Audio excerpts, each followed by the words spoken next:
Түсініктеріміз мынандай мадина сүті береді. Ал келесі тәжірибені бізде Айнұр апай көрсетеді.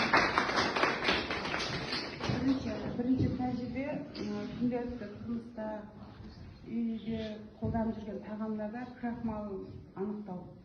Қай затта крахмал анықтау. Мысалы, менде күріш бар, оның бар, картоп бар. Соған йод тамызын көреміз.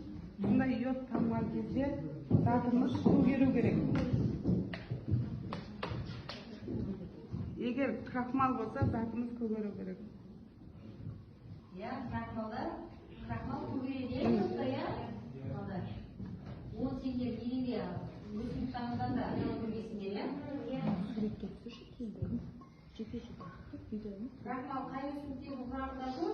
Картопта дұрыс.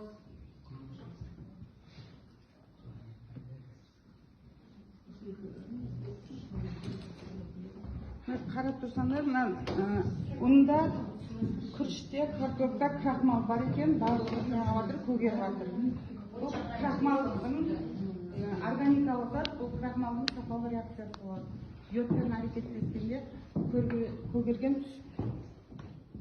түзілуі бұның сапалы